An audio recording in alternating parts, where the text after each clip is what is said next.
I'm Greg Jarrett, and you are in the strategy room as the 2016 presidential race begins to take shape.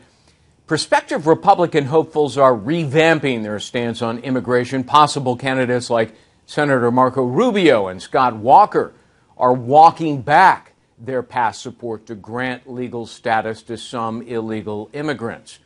I wonder if that's a mistake. Joining us now to talk about it, political strategist Basil Smikle Jr., Scottie Nell Hughes. Welcome to both of you.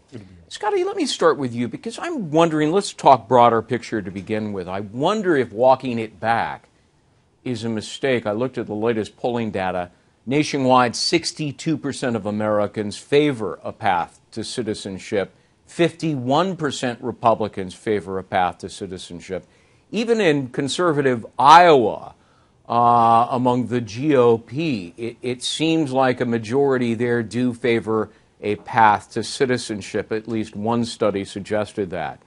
Why walk it back? Well, first of all, the path to citizenship is not the path that we have right now. Right now, we're walking this very fine, dirty path of getting to it. So I think there's no one that will say that we don't need some form of immigration reform. Yeah, but Cruz and Walker are walking it back, and everybody but Jeb Bush is too. Well, but let me say the reason why. There's three very powerful words within the Republican Party or in politics. I am sorry. And we don't hear about it that often from the Republicans. So, you know what? I'm actually happy as long as they put the actions that back up their idea. If they want to walk it back, great, wonderful. Now I want to see them actually pass the legislation and stick to it. You know, is this a subject that is going to help your party, Democrats, more than Republicans?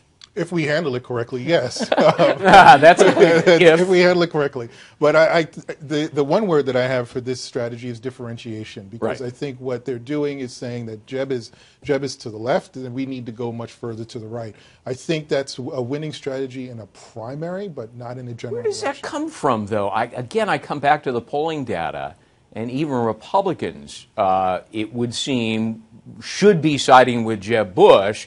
Guys like Huckabee and, Marco Rubio, Rick Perry are taking a hard line, no path to citizenship.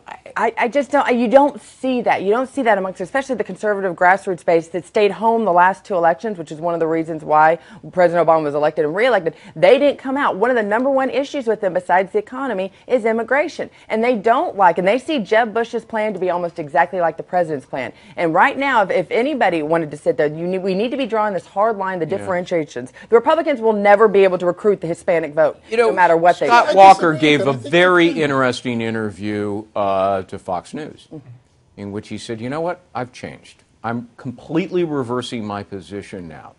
Honestly, I think a lot of people thought, wow, that's refreshing.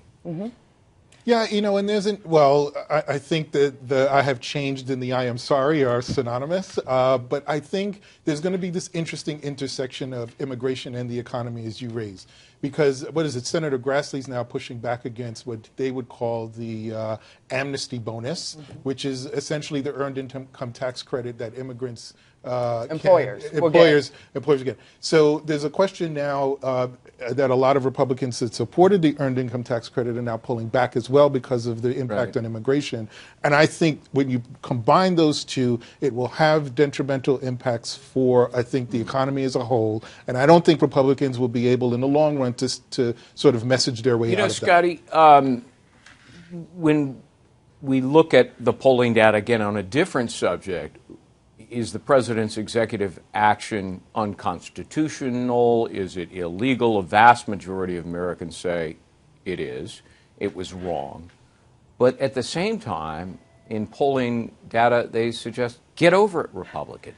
Well, and that, like I said, once again, it's this point. It's exactly what you just said. It depends on how they handle the situation. You know what we saw last week or the other day with Benjamin Netanyahu being in town, and just a few hours later, Boehner passes the DHS bill that had this executive order, and literally the uproar that you're seeing from the conservative grassroots. There's not a single nice thing that most conservatives have to say, and that's the one thing these Republicans are going to have to realize. You want to go down this path of immigration, that's fine. Are you going to be able to recap, because you are going to lose your entire base, the conservative base. That's the risk that each of these candidates have to weigh right now. And it's balanced with growing the party. So I do think you can grow the party with immigrant voters. The ones that are currently here, the ones that are legally here right now. We can gain those. Related to the ones that related to those. Wrap this up. Quick responses from each of you. How big a role will immigration play in 2016? And In modern American political history, every presidential election invariably centers around not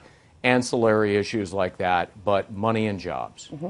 But immigration plays a huge role into it, and I think that's the issue right now. So in the way money and jobs have to deal with, how much are we having to pay for when it comes to Obamacare, the insurance, and the education? I think you'll see immigration play a huge role up until maybe the summer of next year, and then you'll switch to a lot of domestic policy issues. And when I say money and jobs, we're talking about taxes, employment, all of the things that are the pocketbook issues of American voters.